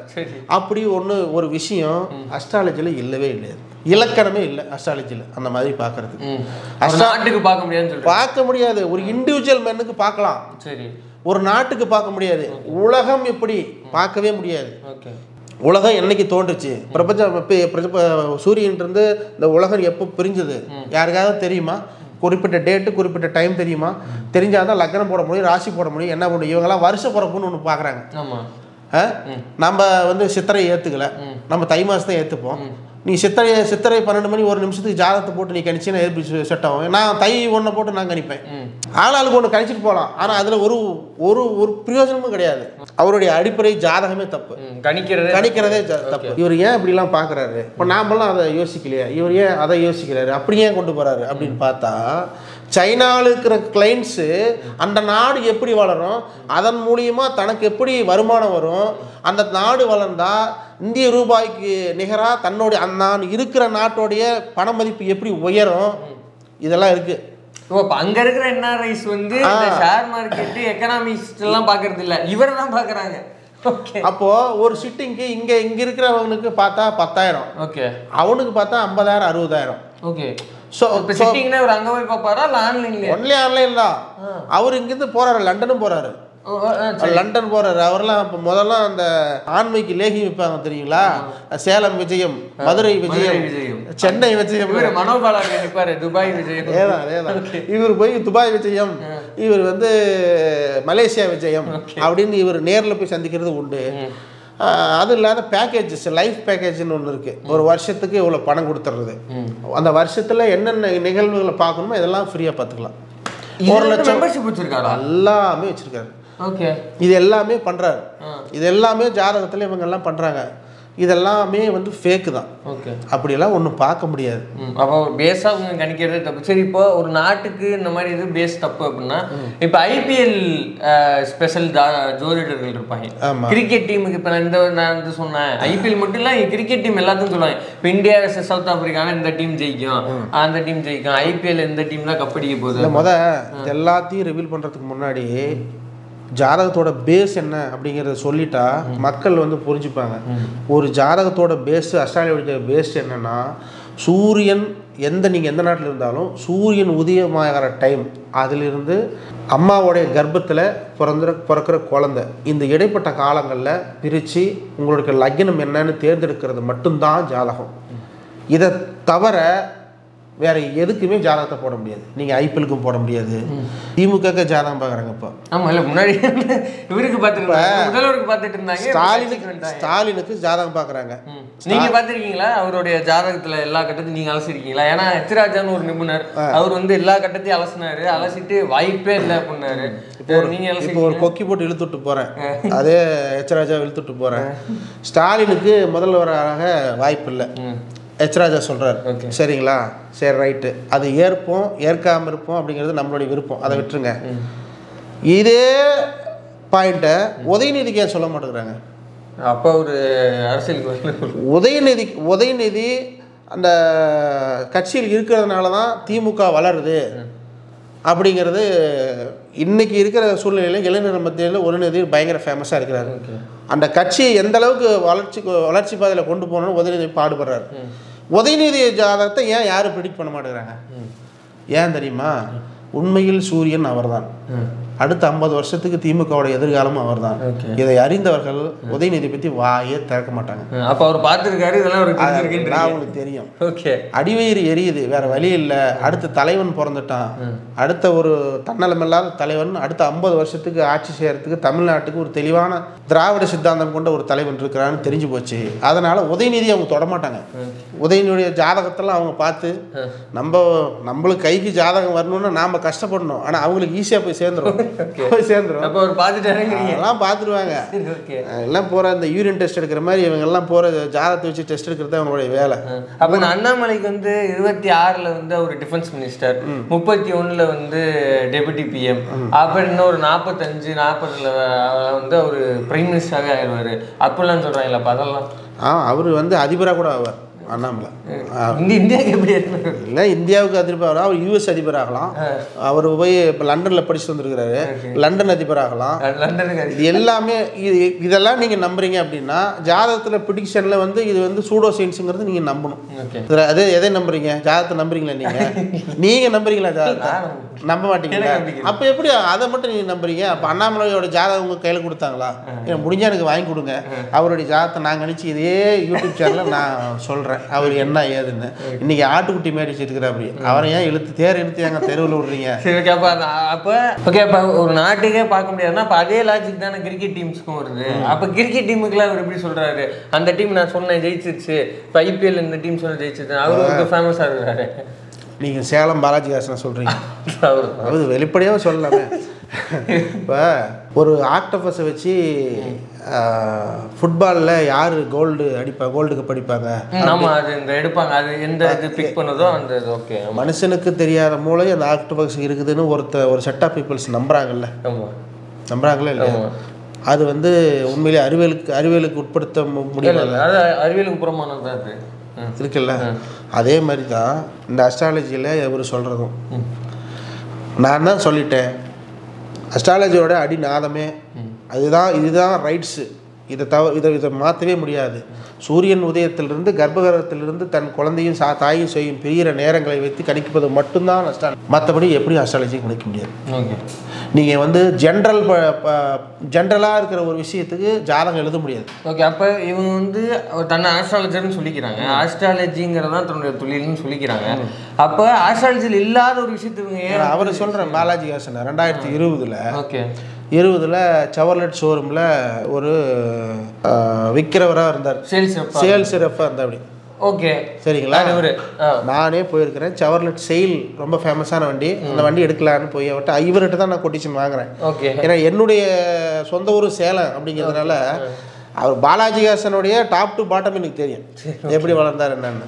அப்போ அவர் இங்கே ஆன்லைன்ல வந்து வேற சேல்ஸ் இருப்பாரு. அவருக்கு அதுக்கு முன்னாடியே வந்து ஜாதகத்தில் நாட்டம் இருந்திருக்கலாம், அவர் ஜாதகம் பார்க்கணுன்ற எண்ணங்கள் இருந்திருக்கலாம். ஆனால் இவ்வளோ ஒரு புகழ்பெற்ற ஜோதிடராக ஒருத்தர் வராங்க அப்படின்னா அது மீடியாவோட சப்போர்ட்லாம் நடக்காது. ஓகே, இப்போ நாளைக்கு நானே வந்து பல லட்சங்கள் செலவு பண்ணி நிறைய மீடியாக்கள் அதுக்குன்னு இருக்குது. ஓகே. இந்த வலதுசாரி சிந்தனைகள் கொண்ட மீடியாக்கள்லாம் பல இருக்குது. பணத்தை கொடுத்து எதை வேணால் எப்படி வேணால் எங்கே வேணால் பூஸ்ட் பண்ணுவாங்க. அப்படி நான் பண்ணலாம், நான் அடுத்த 6 மாதத்துக்கு ட்ரெண்டான ஜோதிடராக ஆகலாம். ஓகே. ஆனால் அதை நான் விரும்பலை. ஏன்னா நான் இங்கே கமர்ஷியலாக பேச வரல. என்கிட்ட ஜாதகம் பார்த்தா உங்களுக்கு வாழ்க்கை நல்லா இருக்கும், நான் என்னத்தை உங்களுக்கு கணிச்சு கொடுக்குறேன், என்கிட்ட ஜாதகத்தை கொடுன்னு நான் கேட்க வரலை. நீங்கள் யார்கிட்ட வேணால் ஜாதகம் போய் பாருங்கள், எனக்கு அதை பற்றி கவலை இல்லை, எனக்கு ஜாதகமே நீங்கள் பார்க்க வர வேண்டாம். ஆனால் ஜோதிடத்தில் இருக்கிற பித்தலாட்டங்களை, பொய்யான விஷயங்களை ரிவீல் பண்ணுறது தான் இப்போ நாங்கள் வந்திருக்கோம். ஓகே. பாலாஜி ஹாசன் சொல்கிறதெல்லாம் அவர் எதர்ச்சியாக ஒரு விஷயங்களை நடந்துடும். ஓகே. ஃப்ளூக்கில் மாட்டிக்கும். அந்த ஃப்ளூக்கில் வச்சு நீங்கள் நம்பி ஏமாறாதீங்கன்னு தான் சொல்லுவேன். இன்னைக்கு அவர்கிட்ட சிட்டிங் 5000 ரூபாய். அப்போ இதெல்லாமே கமர்ஷியலாக அதான் சொல்கிறேன். நீங்கள் வந்துருங்க, உங்களுக்கு நான் ஜோசியம் சொல்லி கொடுக்குறேன். ஒரு நாளைக்கு 2 சிட்டிங் உட்காந்தீங்கன்னா 10,000 ரூபா சம்பாரிச்சிக்கலாம். மாதம் என்ன உங்களோட ரெவன்யூ என்ன வருது? போயிடுது இல்லை, 3 லட்ச ரூபா கிட்ட வந்துடுது. ஒரு 10 வருஷம் நீங்கள் கஷ்டப்பட்டீங்கன்னா நீங்கள் கோடீஸ்வரன் ஆயிடலாம்ல. நீங்கள் வந்துருங்க. ஏன் அந்த இடதுசாரி கருத்தில் பேசிக்கிட்டு நாமளும் முட்டி மோதி ஒரு கேமரா வாங்க முடியல, ஒரு கார் வாங்க முடியல, ஒரு கார் வாங்க முடியல, ஒரு பெருசா ஒரு ஸ்டுடியோ வச்சுட்டாங்க. சொன்னா நல்ல பிசினஸ் ஐடியாவா இருக்கு. சரி, இப்ப அந்த சித்தர்களை நான் பேசி கனெக்ட் பண்றேன், அந்த மியூசிக்லாம் வாயில பேசிட்டு இருப்பாரு பைத்தியக்காரன். அப்ப இது எல்லாமே ஒரு மீடியா ஹைப்புக்காக தன்னை ப்ரொமோட் பண்ணி. கடவுள்கிட்ட நீங்க பேச முடியுமா தோழர்? கடவுள்கிட்ட நான் டைரக்டா பேசுறேன்னு சொல்றேன் எல்லாமே. அவனுக்கு பின்னாடி அவன் காசு வாங்காமல் அந்த சர்வீஸ் பண்ணுவானா? நான் கேட்குற ஒரே ஒரு கேள்வி. நான் சாமிகிட்ட குறி சொல்கிறேன், நீங்கள் யாரை சொல்கிறீங்கன்னு தெரியல. அந்த இசை ஜோதிடர்னு ஒருத்தர் கத்துவான், நாய் பேய் மாதிரி. அது என்னன்னு சொல்லலை, என்ன மொழின்னே யாருக்கும் சொல்ல முடியாது. அவரை பாருங்க, அவர் அதிகமாக ஒரு சில குறிப்பிட்ட யூடியூப் சேனல்களில் தான் அதிகமாக வருவார். சரிங்களா? அவர் பேட்டிகளுக்கும் இதுக்கு எல்லாத்துக்கும் அவர் செலவு பண்ணுறாரு. அடுத்த 6 மாதத்தில் அதுக்கான ரெவன்யூ எடுக்கிறாரு. மறுபடியும் இதெல்லாம் பிஸ்னஸுங்க தோழர். ஓகே. ஒரு மார்க்கெட்டிங்காக இன்வெஸ்ட் பண்றாரு, அதன் மூலமா கிளைண்ட்ஸ் கிடைக்குது, அதோட அமௌண்ட் திரும்பி ரீஇன்வெஸ்ட் பண்ணிக்கிறாரு. சாமி ஆடுறேன், எனக்கு கடவுள்கிட்ட நான் பேசினேன், எனக்கு மாரியாத்தா சொல்லிச்சு, நான் அதை பண்ணுது இதை பண்ணுதுன்னு சொல்கிறவங்க எல்லாருமே அவங்கள தன்னை வைரலாக்கிக்கிட்டு, அந்த ஏரியாவில் தன்னை வைரலாக்கிட்டு, நான் சொல்கிறது கிராமங்களில் சொல்கிறேன், வைரலாக்கிட்டு அவங்ககிட்ட போனால் அவங்க சாமி ஆடி அதை சொல்லுவாங்க இதை சொல்லுவாங்கன்னு நம்பி 5-10 கொடுத்து அவங்களுடைய பொருளாதாரம் மட்டும்தான் உயரும். அவங்ககிட்டருந்து வாங்கின சத்திய வாக்குகள் எதுவுமே நடந்திருக்க வாய்ப்புகள் இல்லை. இது வாய்ப்பே இல்லை. அதை 1-2 நடந்திருக்கலாம். அது ஃப்ளூக்கு. நீ என்ன ஆக அப்படிங்கிறத உன்னுடைய வாழ்க்கை என்னன்றதை நான் தெரிஞ்சுக்கிட்டேன்னா அடுத்தது இது ஆகிறதுக்கு வாய்ப்பு இருக்குது என்னால் கணிக்க முடியும். அது இயல்பாகவே யாராலையும் கிடைக்க முடியும். நீ இன்ஜினியர் படித்து முடிச்சுட்டு இருக்கிற, கோல்டு மெடலிஸ்ட் கண்டிஷன் இருக்கிற, நல்ல வேலை கிடைக்கண்டா. அது நீ என்ன சொல்கிறது? நான் படித்தேன், கோல்டு மெடல் வாங்கினா நான் வேலை போய் சேர போகிறேன். இது ஒரு ப்ரெடிக்ஷனா? ஆனால் அவர் சொன்னார்ப்பா நல்ல வேலை கிடைச்சிருச்சு அப்படி நீ நம்புறல்ல, நம்மனால்தான் அது ப்ரெடிக்ஷன் ஆகுது. ஓகே. அப்போது ஒரு தோஷம் அப்படிங்கிற தோஷ நிவர்த்திங்கிறதும் ஒன்றும் இல்லை, அது உங்கள் ஜாதகத்தெல்லாம் அப்டேட் ஆகாது. அதே போல் இப்படி சிட்டிங்கை உட்காந்து பார்க்குற இந்த ஜோதிடர்கள் எல்லாருமே ஒரு கமர்ஷியலாக அதை பண்ணுறாங்க. சரி, ஓகே. அப்போ இந்த கருங்காலி மாலை போன்ற சில விஷயங்கள், கருங்காலி மாலை ஏன்னா அது போட்டால் பட வாய்ப்புகள் கிடைக்குது, அதை போட்டனால தான் ஒரு மிகப்பெரிய டைரக்டர் ஆனாருங்கிறதெல்லாம் கூட நம்பி இல்லை. இதெல்லாம் நீங்கள் எனக்கு நீங்கள் பார்த்து எனக்கு தெய்வம் மாதிரி இருக்கிறீங்க. தயவுசெய்து எனக்கு ஒரு மாலை வாங்கி கொடுக்குறேன், 10,000 பணம் கூட கொடுக்குறேன், எனக்கு ஒரு சான்ஸ் ஒன்று வாங்கி கொடுங்க பார்க்கலாம். அப்படியெல்லாம் பார்க்குறதா இருந்தால் கருங்காலி மாலை நீங்கள் விற்குது, ஒன்றுத்துக்கு ஒரு அந்த மரக்கட்டையே 5,000-10,000 கொடுத்து வாங்குறாங்க, வாங்கி போட்டுட்ருக்குறாங்க. ஆனால் நான் என்ன சொல்கிறேன், எல்லாம் சிட்டியில் இருக்கிறவங்களாம் கிராமத்தை நோக்கி போங்க. அங்கே இருக்கிற குடும்பங்களில் உலக்கன்னு ஒன்று வச்சுருப்பாங்க. அந்த உலக்கை என்னன்னு அப்படி பாருங்கள், போகிற கருங்காலி கட்டையை தான் இருக்கும். வீட்டில் நம்ம பயன்படுத்துவங்க கருங்காலி கட்டையில் தான் இருக்கும். 90% கருங்காலி, அப்புறம் வேளாம், இந்த 2 மரங்களை தவிர வேற எதையும் பயன்படுத்த மாட்டாங்க. வேள மரமும் கருங்காலி மரமும் 2ம் ஒரே சாதியை சேர்ந்தது. மரத்துலேயும் சாதிகள் மரத்துலேயும் சாதிகள் இருக்குது. அப்போது அந்த ஒரே சாதியை சேர்ந்தது. அதுவும் உள்ள இருக்கிற அந்த சேவுன்னு சொல்லுவாங்க, அந்த மரத்தோட சென்டர் பகுதி, அதுதான் கருப்பாக இருக்கும். மேலே இருக்கிறதெல்லாம் கரையெல்லாம் இருக்காது, மேலே நார்மல் மரம் தான். அந்த உள்ள இருக்கிறத எடுத்து அந்த கடுமையான பகுதியை சீவி உலக்கையாக வச்சுருப்பாங்க.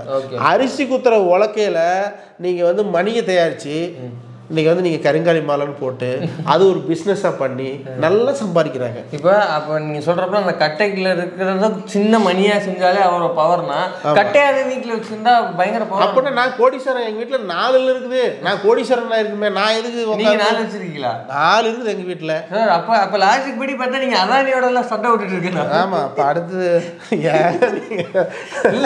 இல்லை கேட்குறேன். அப்போ உலக்கைகள் பெரும்பாலும் கருங்காலி மாலையில் தான் இருக்கு. உலக்கைகள் பூரா கருங்காலி 90% உலக்கைகள் கருங்காலியில் தான் இருக்கும். ஓகே, அது சப்போஸ் கருங்காலி கிடைக்காதவங்க வந்து வேலை மர கட்டைகளில் பயன்படுத்துறது உண்டு. இதுதான் நீங்கள் வந்து கிராமங்களில் மதுரை பக்கம், திருச்சி பக்கம், சேலத்து பக்கம், அது நான் இருக்கிற பக்கங்களில், நான் சேலத்துக்காரன், சேலத்து பக்கம் இருக்கிற எல்லா கருங்காலி கட்டைகளிலும் வந்து இதுக்கு தான் பயன்படுத்துகிறாங்க. சரி, அப்போ இதுவுமே வந்து ஸ்கேம், இதனால் வந்து வாழ்க்கையில் ஒன்றுமே கிடையாது. ஓகே, அப்போ ஒன்று ஒரு விஷயத்தை புரிஞ்சுக்கணுங்க நல்லா. நீங்கள் அஸ்ட்ராலஜி பார்க்கலாமா வேணாமா, உண்மையா பொய்யா? இப்போ யூடியூப் மைனர் எதை பற்றி பேசுகிறாரு, அவர் பேச்சுகள் எல்லாம் போல வந்து முற்போக்கு சிந்தனைகளை சொல்கிறார். நாங்களாம் அவரை பார்த்து இன்ஸ்பயர் ஆகி. இப்போ நீங்கள் வந்து இப்போ ஜோதிடம் இந்த இதெல்லாம் இருக்குன்றீங்களா, இப்போ நீங்கள் பரம்பரையாக பார்த்துருக்கீங்க. ஆமாம். இப்போ எந்த இடத்துல நீங்கள் எந்த அதை விட்டு விலகி வரீங்க? இல்லை, நான் மைனருடைய சேனல்களை ஃபாலோ பண்ணி அவருடைய கருத்துகள், பெரியாருன்னா யார் என்ன அப்படின்றத படித்து அதை தெரிஞ்சுக்கிட்டு, பட் நான் அஸ்ட்ராலஜி வந்து ஃபேமிலியாக பார்க்குறதுனால அதை விட முடியாமல் கஷ்டப்பட்டேன். பட் ஒரு கட்டத்துக்கு மேலே நம்ம சம்பாதிக்கிற பணம் இதெல்லாம் வந்து நம்மளோட பிள்ளைகளுக்கு புகழாக போய் சேருமா? அடுத்தவன் வயிற்றுல அடித்து அடுத்தவனுடைய கஷ்டங்களில் அவன் ஏற்கனவே கஷ்டத்தில் இருக்கிறவன் மட்டும் வரான், நல்லா இருக்கிறவன் யாரும் வரமாட்டான். அவன் கஷ்டத்தில் இருக்கிறான், அவனை மறுபடியும் மெம்மேலும் அவனை போட்டு திணிச்சு நீ வந்து ஹோமம் பண்ணு, நீ பார்ப்பனருக்கு இவ்வளோ பணத்தை கொடு, எனக்கு அதில் 30%, அந்த 30% வாங்கி என் குழந்தை குட்டிங்க என்னுடைய குடும்பங்கள் வளர்கிறதுல எனக்கு வந்து வரலாறு எனக்கு ரொம்ப கேவலமாக போயிடும். ஓகே, அந்த கேவலமான வரலாறு என் குடும்பத்துக்கு எனக்கு வேண்டாம் அப்படின்னு நான் நினைக்கிறேன். ஸோ ஜாதகம் பார்க்குறீங்களா, என்கிட்ட ஜாதகம் பார்க்குறீங்களா, நான் ஜாதகம் பார்க்குறேன்னா அப்படின்னா இப்போ நான் பார்க்குறதே கிடையாது. ஓகே, இப்போ விட்டுட்டேன். வந்தாலும் வேண்டாம் அப்படின்னு, வேண்டாம் தயவுசெய்து என்னை வந்து ஃபோர்ஸ் பண்ணாதீங்க. அப்படி இருந்தும் பல பேர், தலைவரை நீ எதுவுமே சொல்ல வேண்டாம், எனக்கு என்ன நடக்கும்னு மட்டும் சொல்லு, நான் உன்கிட்ட பரிகாரம் கேட்கல, எனக்கு சொல்லு அப்படின்னு வற்புறுத்தி கேட்குறவங்களுக்கு வேறு வழி இல்லாத, அது எப்படி சொல்கிறது, வேறு வழி இல்லை, அவங்களுக்கு பார்த்து தான் ஆகணுன்ற சுச்சுவேஷனில் ஒருத்தர் 2 பேர்த்துக்கு பார்க்குறது உண்டு. அது மட்டும்தான் செய்கிறேன். அதுக்கு நான் பேமெண்ட் எதையும் வாங்குறது இல்லை. இப்போ வந்து தொழிலாக நீங்கள் வந்து தொழிலாக செய்கிறது இல்லை. இப்போ உங்கள் சோத்தில் மண்ணை பண்ணி மைனர் மைனர் சோத்தில் மண்ணை போட்டாருங்கிறத நான் ஏற்க மாட்டேன். என் அறிவுக்கு விதை போட்டாருன்னு வேணா சொல்லலாம். இப்போ பரவலாக வந்து மக்கள்கிட்ட இருக்கிறது வந்து இந்த வருட பிறப்பில் கணிக்கிறது, இந்த கணிப்புகள் பற்றி வந்து இந்த குரு பெயர்ச்சி, காலையில் எழுந்த உடனே எல்லாரும் பவ்யமாக வந்து சுப்ரபாதத்தை கேட்டுட்டு காலையில் 7 மணிக்கு எல்லா சேனலையும் ஆன் பண்ணி ராசி பலனை கேட்பாங்க. ஆமாம், ஒரு ராசிக்காரங்க ஒரு ஊரில் 100 பேர் இருப்பாங்க. மக்கள் சிந்திக்கணும் இந்த கருத்து. ஒரு ராசிக்காரங்க 100 பேர் இருப்பாங்க குறைந்தபட்சம். நான் சொல்கிறது மேசராசினா மேசராசியில் 100 பேர் இருப்பாங்க. மேசராசியில் வழக்கறிஞரும் அந்த ஊர்லேயே தான் இருப்பான், பிச்சைக்காரனும் அந்த ஊரில் தான் இருப்பான், பெரிய படிப்பு படித்து கலெக்டரும் அந்த ஊரில் தான் இருப்பான், ஒன்றுத்துக்குமே சாதாரண விவசாயி கூலி தொழிலாளி அங்கே தான் இருப்பான். அப்போ நீங்கள் 7 மணிக்கு நீங்கள் வந்து ஒரு நியூஸை ஒரு செய்தியை கேட்குறீங்க, மேசராசி நேயர்களே இன்னைக்கு உங்களுக்கு வந்து செல்வம் கொளிக்கும், கிழக்கு நல்லது, மேற்கு நல்லது, உங்களுக்கு சிகப்பு மற்றும் பச்சை ஊதானங்களை தவிர்க்கவும் 8, 7 போன்ற எண்களை பயன்படுத்துவதெல்லாம் வரும். இதை எது பயன்படுத்தினாலும் வேலையாகாது. அன்னைக்கு மேசராசிக்காரங்க வீட்டில் இளவு விழுந்திருக்கும். ஒருத்தவங்க வீட்டில் இருக்கலாம்ல, நடக்கலாம்ல. அப்போ உலகத்தில் இருக்கிற எல்லா மேசராசிக்காரர்களுக்கும் கனெக்ட் ஆகிற மாதிரி உன்னால் எப்படி வந்து ராசி பலனை சொல்ல முடியும்? ஓகே, அப்போ அதை சொல்ல முடியாது. இது அறிவியல் பூர்வமாக அனுபவபூர்வமாக மக்கள் இதை வந்து யோசிக்கணும். இது முடியாது அப்படிங்கும்போது குரு பயிற்சி, சனி பயிற்சி, இது எல்லா பயிற்சிகளுக்கும் வந்து ராசி பலனை சொல்கிறாங்கல்ல, அதெல்லாம் ஃபுல் ஸ்கேமு. ஓகே, அது வந்து மீடியாக்கள். இப்போ இதே யூடியூப் ப்ரோட்டஸில் நான் இந்த வீடியோவை நீங்கள் எத்தனை பேர் பார்க்குறீங்கன்னு எனக்கு தெரியாது, ஆனால் நான் நான் ராசி பலனை சொல்கிறேன், இப்போ தான் சனி பயிற்சியும் போச்சு, சனி பயிற்சியை பற்றி ராசி பலனை சொல்கிறேன். நான் இங்கே பார்த்தா இப்போ நான் வந்து பகுத்தறிவாக இந்த அஸ்ட்ராலஜியை அணுகிறத நீங்கள் பார்க்குறீங்களோ இல்லையோ, ஆனால் அதை நீங்கள் பார்ப்பீங்க.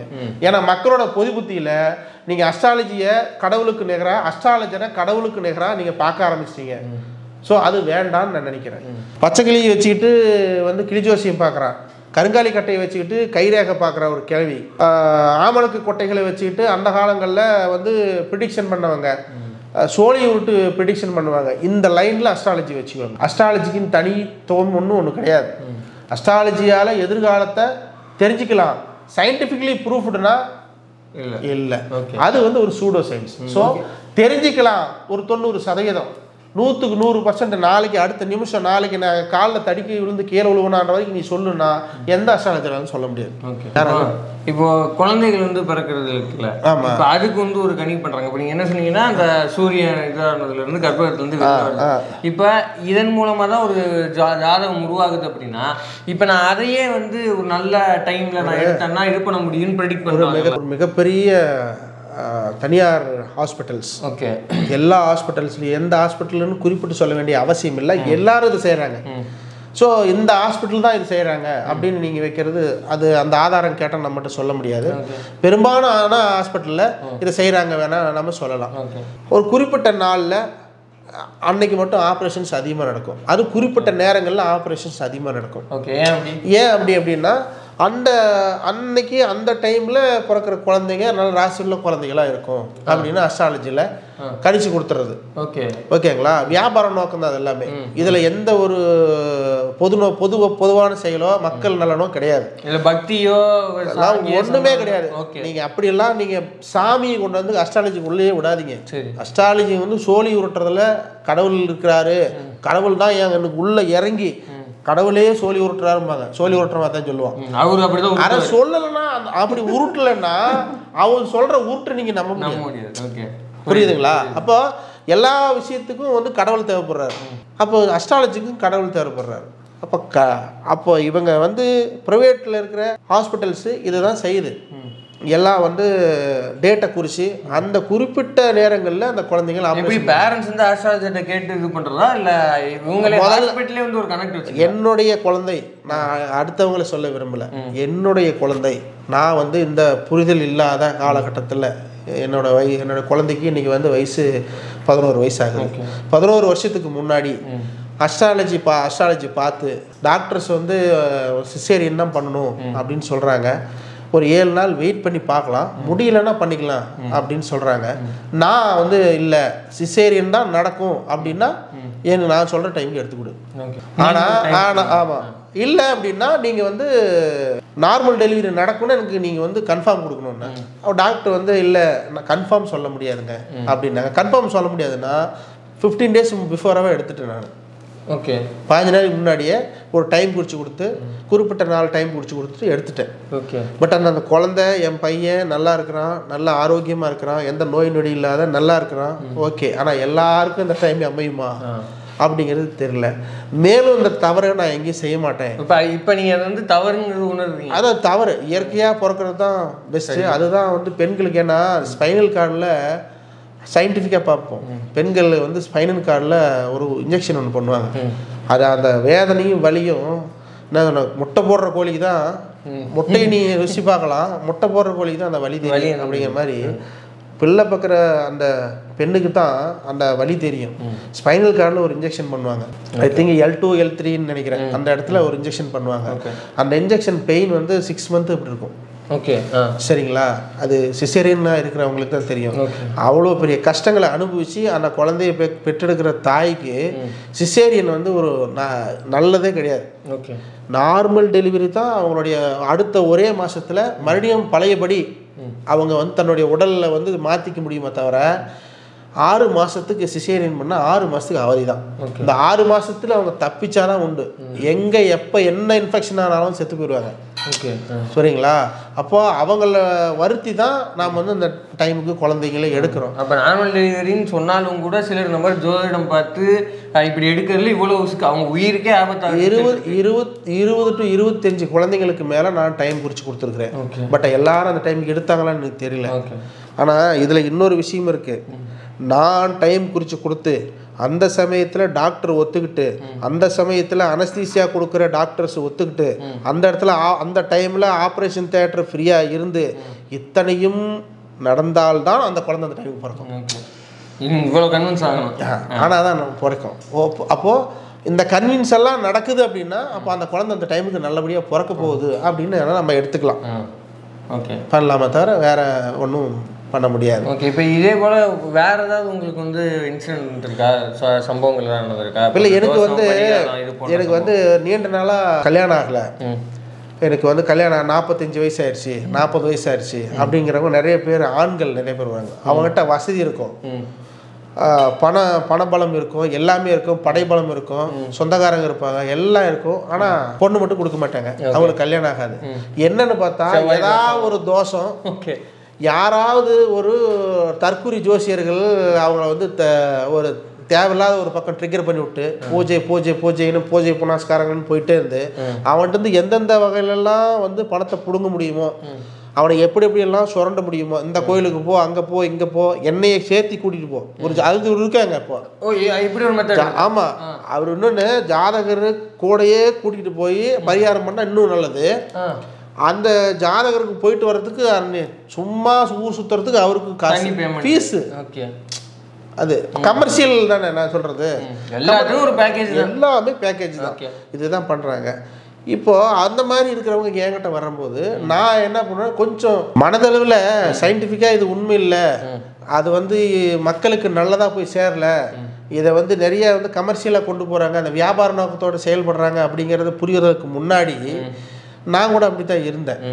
பட் புரிஞ்சுக்கிட்ட வேட்டி நான் அவங்க வந்து எப்படி மாற்றினேன், எப்படி அவங்களுடைய மனசை வந்து நான் திருத்தி கொண்டு போனேன், ஒரு சைக்காலஜிக்கலாக என்ன பண்ணேன் அப்படின்னா, ஓகேங்களா, ஏன்னா எல்லாருமே இந்த இதில் நிற்கிறாங்க, ஃபெர்டிலிட்டி சென்டரில் இதில் நிற்கிறாங்க, ஒரு கியூவில் நிற்கிறாங்க, டோக்கனை வாங்கிட்டு ஹாஸ்பிட்டலில் மருந்து மாத்திரையாக சாப்பிட்டு குழந்தை பெக்கணும் அப்படிங்கிறதுக்கு பயங்கர கஷ்டப்படுறாங்க.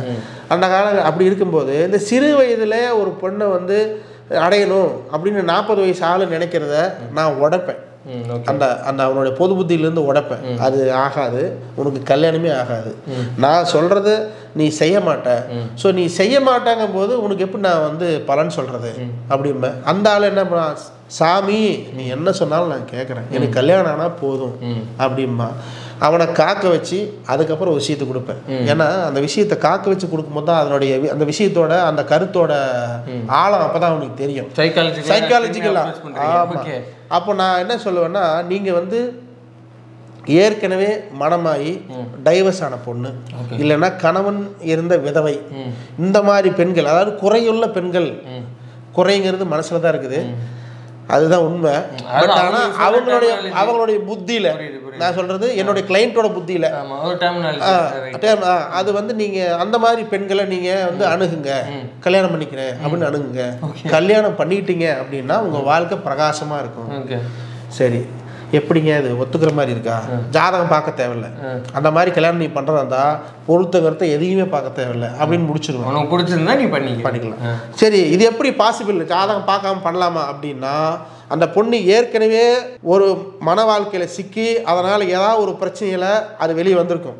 அதனுடைய ஏக்கமே என்னன்னா, தனக்குன்னு ஒரு ஆள், தன் மேலே அன்பு செலுத்துகிற ஒரு ஆண், பெண்ணாக இருந்தால் ஆண், ஆணாக இருந்தால் பெண், கிடைக்க மாட்டாங்களா அப்படிங்கிற ஒரு மனப்பான்மையில் தான் அவங்க இருப்பாங்க.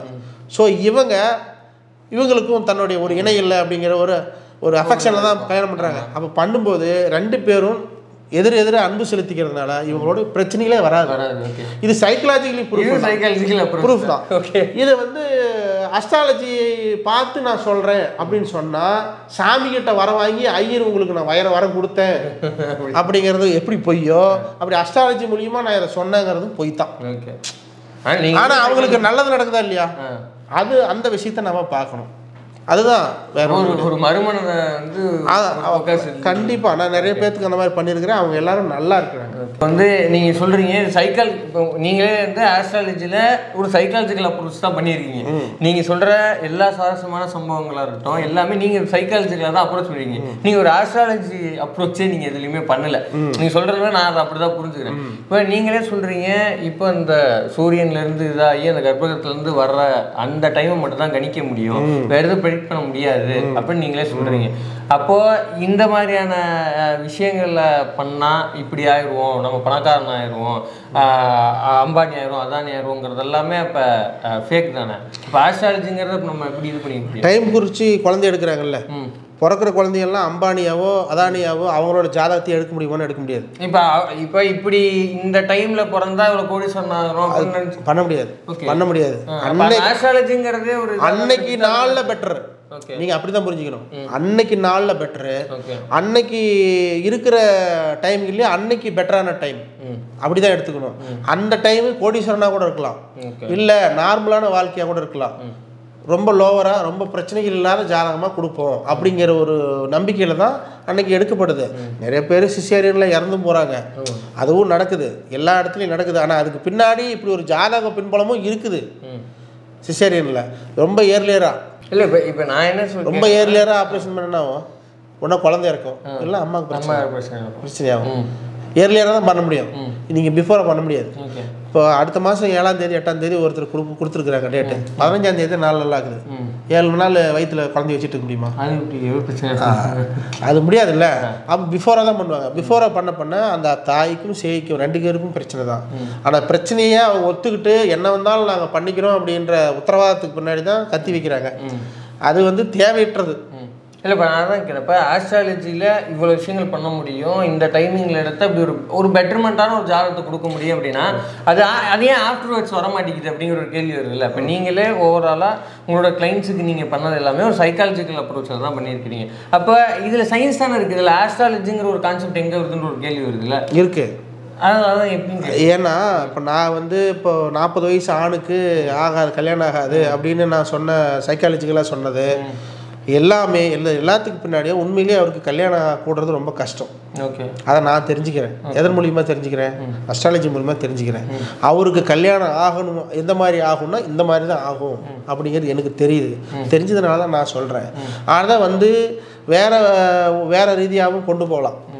வசதி குறைவான கன்னி பெண்களை கல்யாணம் பண்ணிக்கும் அப்படின்னா சின்ன வயசு பிள்ளைங்களை கல்யாணம் பண்ணி அந்த பெண்ணுடைய வாழ்க்கையை சீரழிக்கிறது தவறா இல்லையா அப்படி சொல்லலாம். சாதி விட்டு சாதியை கல்யாணம் பண்ணு, அது ஒரு குறை அப்படின்னு கூட நான் சொல்லலாம். அப்படியும் சொல்கிறேன். அந்த மாதிரி சில பேர் கல்யாணம் பண்ணி அந்த மாதிரி கல்யாணம் பண்ணி வச்சுக்கிறேன். சாதியை விட்டு சாதியை கல்யாணம் பண்ணு, உன் சாதியில் பொண்ணு கிடைக்காது, வேறு சாதியில் கல்யாணம் பண்ணிக்கும், உன்னுடைய வாழ்க்கை நல்லாயிருக்கும் அப்படின்னு சொல்கிறது எல்லாமே இந்த 7ஆம் இடம் அப்படின்னு சொல்லுகிற கலஸ்தரக்காரகன் கெட்டு போயிடும். அவங்களுக்கு ஒன்றுமே பண்ண முடியாது, அவங்களுக்கு கல்யாணம் ஆகாது. நிறைய பேர் கல்யாணம் ஆகாமல் இருப்பாங்க. அவங்க சாதி மதம் பார்க்காம கல்யாணம் பண்ணிக்கோங்க அப்படின்னா சீக்கிரமாக கல்யாணம் போயிடும். புரியுதுங்களா? நான் ஆண்டா பரம்பரை, நான் என் பரம்பரையை விட்டு வேற எந்த பரம்பரைக்கு நான் போக மாட்டேன். நாங்கள் ராயல் பிளட்டு, எங்கள் பிளட்டு அடுத்த பிளட்டோட பியூர் பிளட்டு. எனக்கு தெரிஞ்சு பியூர் பிளட்னு ஒரு குரூப் இல்லை அப்படின்லாம் சொல்லுவாங்கல்ல, அவங்களுக்கு கண்டிப்பாக கல்யாணமே ஆகாது. இல்லை, இப்போ நான் அதுதான் கேட்குறேன். இப்போ இந்த மாதிரி சாதி மறுப்பு எண்ணங்களோடு இருக்கிறாங்க, அல்லது ஒரு முற்போக்கு எண்ணங்களோடு இருக்கிறாங்கன்னா அவங்களுக்கு அந்த 7ஆம் இடம் கெட்டு போயிருந்தாலும் அவங்க ஒரு இணையர் தேடி தானே போகிறாங்க. அப்போ அந்த இடத்துல நல்லிஃபை நீங்கள் நிறைய பேர் பார்த்தீங்கன்னா சாதிய மறுப்பு இந்த மாதிரி முற்போக்கு சிந்தனைகள் கொண்டவங்களே கூட நிறைய பேர் கணவன் மனைவியோடு சேர்ந்து வாழாமல் கூட இருப்பாங்க. இணையரோட வாழ நிறைய பேர் இருப்பாங்க. நம்மளுக்கும் நிறைய விஷயங்கள் நிறைய பேர் தெரியும். அந்த மாதிரி இருக்கிறவங்களுக்கு இல்லைன்னு மறுக்க முடியுமா? முடியாது இல்லை. அப்போது யார் யாருக்கு என்னென்ன அமையும் அப்படிங்கிறத தெரிஞ்சுக்கலான்னு நான் சொல்கிறேன். ஜாதகத்தால் உங்கள் தலையெழுத்தை திருப்ப முடியும், தலையெழுத்தை திருப்பி மாற்றி எழுத முடியும். எனக்கு நயன்தாரா மாதிரி பொண்ணு வேணும், எனக்கு ஜாதகம் பாருன்னா நான் எங்கேருந்து கொண்டு வருது நயன்தாரா? அது நடக்குமா? முடியாதுல்ல. அப்போது உன்னுடைய ஜாதகத்தில் உனக்கு எப்படி மனைவி அமையும்? கருப்பாக தான் அமையுமானா கருப்பாக தான் அமையும். இதையெல்லாம் சொல்லலாம். ஆனால் அதுவுமே 10% ப்ரெடிக்ஷன் இல்லை. 10% ப்ரெடிக்ஷன் இல்லை. ஆனால் இந்த ராசி பலன் பயிற்சிகள் இதெல்லாம் கோசாரம்னு சொல்லுவாங்க. அன்னன்னைக்கு நிகழ்வு, அந்த வருடத்துக்கான நிகழ்வு. இந்த கோசார பலன்கள் எதுவுமே 99% யாருக்குமே ஒர்க் அவுட் ஆகாது. ஒர்க் அவுட் ஆகாத விஷயத்தை தான் நம்ம அதிகமாக கான்சன்ட்ரேஷன் கொடுத்து யூடியூப்ல உட்காந்து நம்மளுடைய பொன்னான நேரங்களை செலவழிச்சுக்கிட்டு பொருளாதாரத்தை வேஸ்ட் பண்ணுறோம். நம்ம டேட்டா காலியாகுது, எம்பிகள் வீணாகுது, ஜிபிகள் வீணாகுது. இதனால் ஒரு பயனும் மக்களுக்கு இல்லை. இப்போ நீ இதெல்லாம் சொல்கிறிய, நீ யார்? நீ என்ன அவ்வளோ பெரிய அஸ்ட்ராலஜரா அப்படின்னா அஸ்ட்ராலஜியில் நீங்கள்லாம் பிஹெச்டி முடிச்சிருக்கேன், நான் பெரிய படிப்பு படிச்சிருக்கேன் அப்படின்னு சொல்கிறவங்க கூட சரியாக அஸ்ட்ராலஜி ப்ரெடிக்ஷன் பண்ண முடியாது. இந்த அஸ்ட்ராலஜர் எல்லாரும் இந்த கருத்தை ஏற்றுக்குவாங்க. 99% நான் ப்ரெடிக்ஷன் பண்ணுவேன்னா அப்படியே பண்ணுவேன், எனக்கு எல்லாமே தெரியும்னா கூட அந்த 1% நிற்கிது இல்லை, அதையே அவனால் பண்ண முடியல. அந்த கேள்வி இருக்குல்ல எல்லாத்துக்குமே. அப்போ எல்லாருடைய ஜாதகத்தையும் எல்லாராலையும் ப்ரெடிக்ஷன் பண்ண முடியாது. இப்போ நீங்கள் யார் அப்படின்னா, நீங்கள் இந்த பிஹெச்டி படித்தவனோட மேலே அப்படின்னு நான் வந்து திமுறா தெனாவட்ட சொல்லிப்பேன். ஏன் காரணம் அப்படின்னா, நான் வளர்ந்தது ஒரு ஜோதிட குடும்பத்தில் தான் வளர்ந்தேன். தாத்தா பாட்டி அம்மா அப்பா எல்லாருக்கும் ஜாதகங்கிறது தண்ணிப்பட்ட பாடு. அவங்களுக்கு இன்றைக்கி நைட்டு தூங்கிட்டு இருக்கும்போது எடுத்து இந்த கிரக பலங்கள் எப்படி இருக்குன்னு கேட்டால் கூட ஃபிங்கர் டிப்பில் சொல்லுவாங்க. இன்றைக்கி எங்கள் அம்மா வயசு 70 வயசு ஆயிடுச்சு, 55 65 வயசு ஆயிடுச்சு அம்மாவுக்கு. இன்றைக்கே வந்து அம்மா தெளிவாக சொல்லுவாங்க, இப்படி தான் அப்படி தான், இப்படி பண்ணக்கூடாது இப்படி பண்ணக்கூடாதுன்னு. ஆனால் யார்கிட்டையும் பணம் வாங்குறதில்ல. கமர்ஷியலாக கொண்டு போனவன் நான் தான். இப்போ தாத்தா பாட்டி இவங்கெல்லாம் சேவையாக செஞ்சாங்க, இதை ஒரு சேவையாகவே செஞ்சாங்க, ஃப்ரீயாக செஞ்சாங்க. அவங்கெல்லாம் வந்து முற்போக்கு சிந்தனையோடு செஞ்சாங்க. இதில் இருக்கிற பொய் புனசுருட்டுக்கள், பொருளாதார ரீதியாக சுரண்டக்கூடிய விஷயங்களை அவங்க எடுக்கவே இல்லை, மறுத்துட்டாங்க. அதெல்லாம் வந்து நான் ஆமான்னு சொன்னால் உண்மை அவங்களும் சேர்ந்து பண்ணாங்க அப்படின்னு சொன்னால் அது வந்து அபத்தமாகி போயிடும். அதெல்லாம் அவங்க செய்யலை, நான் தான் அதை செஞ்சேன். குற்றவாளி நான் தான், அவங்களாம் கிடையாது. அவங்கெல்லாம் ஜென்யூனாக தான் நடந்துக்கிட்டாங்க. இப்போ நானும் அதை வந்து வெளியே வந்துடணும். என்னோட குழந்தைங்களுக்கு நான் புண்ணியத்தை சேர்க்கணும், பாவத்தை சேர்க்க வேண்டிய அவசியம் எனக்கு தேவையில்லை. அதனால் அது வேண்டாம் அப்படின்ட்டு நான் அஸ்ட்ராலஜியை பார்க்குறது இல்லை. ஓகே, இப்போ நீங்கள் சொன்ன மூலமாக எனக்கு வந்து நீங்கள் ஒரு சயின்டிஃபிக் அப்ரோச் பண்ணியிருக்கிறீங்க, ஒரு சைக்காலஜிக்கல் அப்ரோச் பண்ணியிருக்கீங்கிறத நான் அதை புரிஞ்சுக்கிறேன். ஓகே, மேபி இப்போ நீங்கள் சொல்கிற மாதிரி நீங்களுமே வந்து என்ன சொல்றீங்கன்னா, ஆக்சுவலி ஒரு ப்ரெடிக்ஷன் பண்ணலாம், அது எதுவும் மாற்ற முடியாதுன்ற இடத்துல இப்போ நீங்கள் இருக்கிறீங்க. மேபி நாளைக்கு நான் என்னோட கருத்து மாறலாம், இல்லை நாளைக்கு உங்களோட கருத்து மாறலாம், அது என்னங்கிறத பொறுத்துன்னு பார்ப்போம். இப்போ இது மூலமாக நம்ம சொல்கிறது என்னென்னா, அவர் வந்து ஒரு சயின்டிஃபிக் அப்ரோச், ஒரு சைக்காலஜிக்கல் அப்ரோச் தான் பண்ணியிருக்கிறாரு. ஸோ இதன் மூலமாக உங்கள் வாழ்க்கையை திருப்பி போட முடியும், நாளைக்கே உங்களை வந்து இந்த நாட்டினோட பிரதமராக்கலாம், அதிபராக்கலாம் அப்படின்லாம் எதுவுமே கிடையாது. இதன் மூலமாக உங்களோட பொருளாதாரமும் உங்களோட நேரமும் வீணாக்கப்படுது இன்னும் தெரிவிக்கவே இந்த ஃபிடவிட். நீண்ட நேரம் உங்களுடைய நேரத்தை செலவு செய்து பல்வேறு விஷயங்கள் இருந்து பகிர்ந்துக்கிட்டீங்க. ரொம்ப நன்றி சார். ரொம்ப நன்றி. யூடியூப் சொந்தங்களுக்கு, சப்ஸ்கிரைபர்களுக்கு இந்த பதிவு ரொம்ப பயனுள்ளதாக இருக்கும்னு நம்புகிறேன். நிறைய பேருக்கு சப்ஸ்கிரைப் பண்ணுங்கள், ஷேர் பண்ணுங்கள், நிறைய பேருக்கு இந்த கருத்துக்கள் கொண்டு போய் சேருங்க. நன்றி.